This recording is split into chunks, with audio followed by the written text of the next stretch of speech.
coup d'état raté de Damiba et ses alliés au Burkina Faso.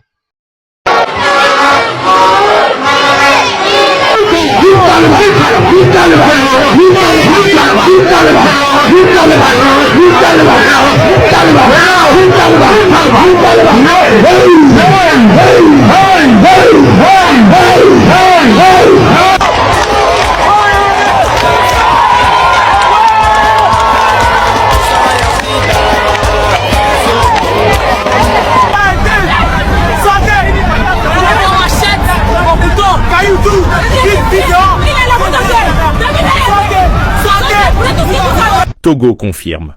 L'information est désormais officielle. Paul-Henri Sandaogo. Damiba est arrivé au Burkina Faso après son extradition depuis le Togo. Dès cette annonce, une onde de choc traverse la sous-région. Ce n'est pas une simple arrestation, ce n'est pas un simple transfert. C'est un événement politique majeur qui pourrait tout faire basculer. Car Damiba n'arrive pas seul. Il arrive avec des secrets, des noms, des preuves, des stratégies. Je suis venu vous dire que la douleur que vous ressentez actuellement, nous la ressentons. La colère que vous ressentez actuellement, nous la ressentons. Parce que nous avons perdu des compagnons, nous avons perdu des personnes civiles également. Nous sommes dans cette douleur-là avec vous, en ces moments précis. Je suis venu également vous dire que ce qui s'est passé le 26,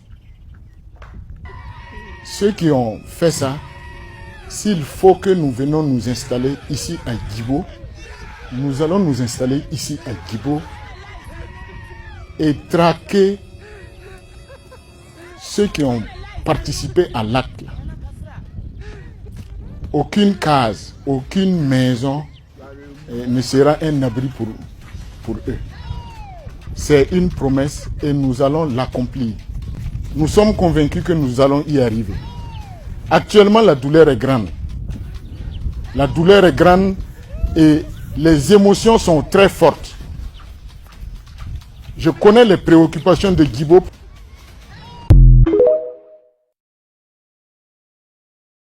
Après Madi Sakandé hier, un autre complice du projet de déstabilisation vient de faire ses aveux.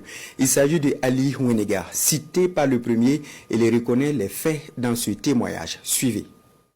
2023, Mali 5. Mali 50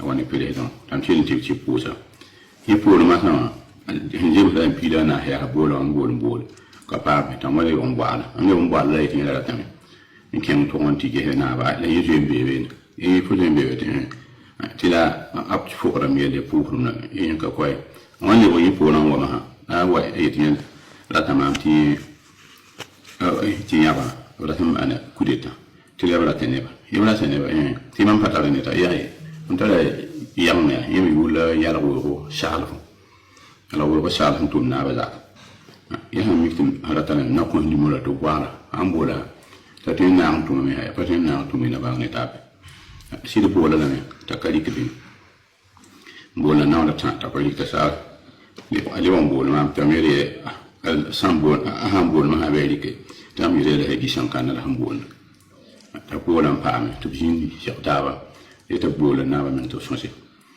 la han li woni ma ha eta na li won shaqata ma yi pora ma ba ma ma pa ma ta ma shaq ne pa pa mi yi o to ni la tuna ay na mo wenti kala punda ta ma ni ma tuna to mo to ma ha ila son da yete wala tuni la wala tin sagro tunu gami ya ko mo ta da tun bon te président Ibrahim Tarawale Sougli et un bon la neptune tout me gilli min ya ba mu so gitu ben to ande ko buyan li pil bulle ile ba buyan ya ba mu so ton fa zanga ni yole ni so fa ndan to mo fa kili na ngari bi be pe ligini temti mbaxe san ta le bibiara kelam ba ha te tourne yo ne kelam ba hay barak.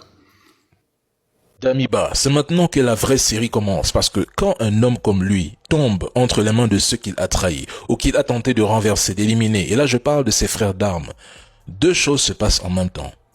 La machine à confession se met en marche, et la machine à purge s'accélère. Le président Traoré n'a pas attendu 48 heures pour le faire amener, et il ne va pas le garder dans une cellule confortable en attendant un procès tranquille dans peut-être 10 ans, non. Il va le faire parler très vite et profondément. Et quand Damiba parlera, parce qu'il parlera, ce n'est qu'un homme, et tout homme peut être brisé de l'intérieur, ce ne sera pas juste pour dire « oui, j'ai fait ça, je reconnais ça ». Non, Damiba va balancer des noms, des dates, des montants, des traces, des pays, des contacts, des responsables. Damiba connaît très bien le Burkina. Il connaît l'armée burkinabé comme sa poche. Il sait très bien qu'il est resté loyal à l'ancien régime, qui a touché de l'argent de l'extérieur, qui a promis des choses en échange d'un retour au pouvoir ou d'une déstabilisation. Il connaît aussi les alliés, les rivalités. Si Damiba est le cerveau, alors il a un carnet d'adresses. C'est important. Et ce carnet, une fois ouvert sous pression, va faire tomber beaucoup plus que lui seul. C'est pour ça que la série commence vraiment maintenant. Le président IB est en train d'ouvrir une boîte de Pandore où chaque nom cité peut déclencher une nouvelle vague d'arrestations, de mutations forcées ou de désertions. Et plus Damiba parlera, plus les traîtres auront peur de ce régime. Les trolls qui s'agitent sur la toile, persuadés que leurs paroles pèsent sur les décisions du président fort, mais vos gesticulations ont-elles bloqué son extradition? Vos menaces ont-elles empêché le Burkina Faso de mettre la main sur lui? Non. Donc, calmez-vous. Officiellement à Lomé, le colonel Henri Dabimba a été remis aux autorités de son pays, le Burkina Faso, après l'introduction auprès de la justice togolaise d'une demande d'extradition en bonne et due forme. Selon le communiqué du gouvernement togolais, il est poursuivi pour détournement criminel de deniers publics et d'incitation à la commission et délits et crimes. D'après nos informations, d'autres détails de son arrestation à Lomé, le jour de son arrestation, il y avait sur les lieux des hommes cagoulés et des hommes qui n'étaient pas cagoulés, visiblement des agents de sécurité du Burkina Faso et du Togo. Ensuite, très rapidement, il était conduit à la justice qui a validé donc la demande d'extradition, et avant de se rendre à l'aéroport international de Lomé, où il a embarqué pour son pays, le Burkina Faso, il a eu le temps de dire à son épouse « Sois forte, tiens bon ».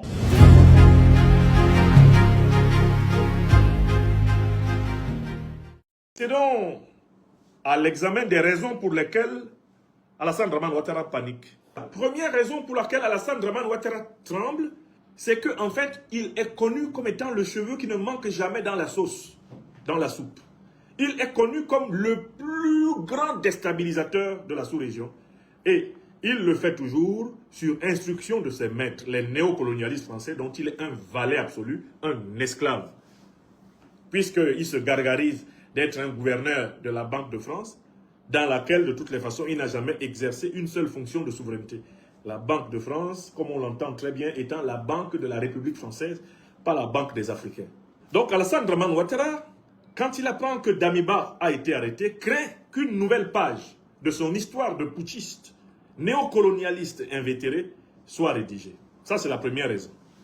Mais il y a une deuxième raison pour laquelle il panique, c'est que les éléments qui sont à la disposition de la justice burkinabé et qui ont été mis à la disposition de la justice togolaise indiquent que les principales sources de financement et les fournitures d'armes qui devaient être utilisées pour assassiner le président du Faso, Ibrahim Traoré, et restaurer un régime néocolonial à Ouagadougou, tout cela a été préparé et financé, et tout cela a été projeté sur le sol burkinabé à partir de la Côte d'Ivoire de Ouattara. Pourquoi Alassane Dramane Ouattara panique-t-il? Parce qu'il craint un nouveau grand déballage de sa vilainie, de sa méchanceté, de sa perfidie, de sa perversité à Ouagadougou. Voilà la deuxième raison. Alassane Ouattara est impliqué dans toutes les tentatives de coup d'État de Paul-Henri Sandaogo Damiba jusqu'au cou, que dis-je, jusqu'au sommet de sa calvitie. Ouattara est trempé dedans des pieds à la tête. Et comme on le dit dans la belle formule de la langue populaire de l'argot ivoirien, Alassane Dramane Ouattara est dans pain. pain brou. Il est dans pain. Donc la deuxième raison, c'est que la Côte d'Ivoire est l'État qui a joué le rôle majeur de base arrière active de la déstabilisation qui a valu à Damiba son arrestation. Mais maintenant, on va à une troisième raison pour laquelle Ouattara panique. Il panique parce que Paul-Henri Sandaogo Damiba, maintenant aux arrêts, et qui va donc être soumis à la procédure judiciaire dans son pays natal, eh bien le Burkina Faso, Paul-Henri Sandaogo Damiba pourrait décider de parler. Les faits ont déjà parlé. Les preuves qui ont conduit à son arrestation ont déjà parlé. Mais Paul-Henri Sandaogo Damiba pourrait décider de parler encore plus. Pourquoi? Il peut décider de parler encore plus, premièrement parce qu'il estime qu'il n'a pas bénéficié d'une solidarité suffisante de ses envoyeurs, à savoir Alassane Dramane Ouattara et les néocolonialistes français. Il peut estimer que le pressing qui devait être fait sur le président Faure Gnassingbé, sur le gouvernement togolais, n'a pas été suffisant pour contraindre le gouvernement togolais de ne pas le livrer. Il peut estimer que ses maîtres, les néocolonialistes français, et leurs sous-fifres, eh bien, de la CEDEAO, ont été ingrats envers lui. Parce qu'après tout, Paul-Henri Sandaogo Damiba est un soldat du néocolonialisme français et de l'impérialisme occidental. C'est un valet à la Ouattara, eh bien, des intérêts étrangers et contraires à l'Afrique. Il peut estimer que son propre camp l'a lâché. Et comme son propre camp l'a lâché, Paul-Henri Sandaogo Damiba peut décider de se libérer. Il peut décider de laisser parler son cœur. Or, s'il laisse parler son cœur, que de vérités vont surgir dans le tribunal militaire de Ouagadougou. Si Paul-Henri Sandaogo Damiba parle, s'il parle avec son cœur, s'il dit tout, Ouattara est versé, eh bien, tout cul dehors. Si Damiba dit tout, le cul de Ouattara est dehors. Donc, deuxième raison, pourquoi Alassane Dramane Ouattara craint. Si Damiba parle, mais Damiba pourrait non seulement entièrement et complètement mouiller Ouattara, mais il pourrait mouiller les alliés de Ouattara dans la sous-région et à l'international. Donc cette affaire peut tourner à un scandale, non pas seulement burkinabé, ça peut tourner à un scandale ouest-africain, ça peut tourner à un scandale africain, et ça peut tourner à un scandale géopolitique, diplomatique mondial. Et Alassane Dramane Ouattara se voit emporté dans une telle spirale, au risque même d'être considéré comme un amateur et d'être puni par ses maîtres pour ne pas avoir été capable de mener à bout et avec succès cette opération. Alassane Dramane Ouattara craint que Damiba dise tout et qu'on sache une fois de plus que derrière la vilainie de ce qui se préparait, il n'y avait ni plus ni moins que son faciès asymétrique et sa démarche en point-virgule. Comprenez ça? Voilà pourquoi j'invite les autorités du Burkina Faso à assurer une sécurité absolument implacable à Damiba. Parce que le principal ennemi de Damiba à partir de maintenant, c'est Alassane Ouattara. Celui qui a intérêt à tuer Damiba, là maintenant, c'est Alassane Ouattara. Si Alassane Dramane Ouattara peut avoir accès à Damiba, il va le faire buter. Parce qu'Alassane Ouattara n'a pas intérêt à ce que Damiba parle. Le Burkina a intérêt à ce que Damiba parle. L'AES a intérêt à ce que Damiba parle. L'Afrique des libertés, l'Afrique en lutte pour son éveil et sa souveraineté, a intérêt à ce que Damiba dise tout.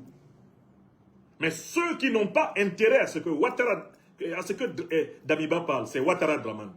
C'est la CEDEAO. C'est les néocolonialistes français, les impérialistes occidentaux, dont Damiba est un valet. Donc, par conséquent, en fait, la vie de Damiba est d'abord menacée par ses propres maîtres, qui, à la première occasion, le flingueront volontiers pour qu'il ne les livre pas. D'où ma modeste première recommandation aux autorités du Burkina Faso, s'il vous plaît, redoublez de vigilance. Alors même que les gens peuvent penser que c'est vous qui pourriez être très en colère contre Damiba et vous venger contre lui, vous êtes désormais en fait les garants de sa vie. Parce que sa vie là, elle est la cible numéro 1 de Ouattara. Ouattara veut effacer les traces. Ouattara veut que Damiba ne parle pas. Par conséquent, s'il a la moindre lucarne pour atteindre Damiba, il le fera. Est-ce que vous comprenez?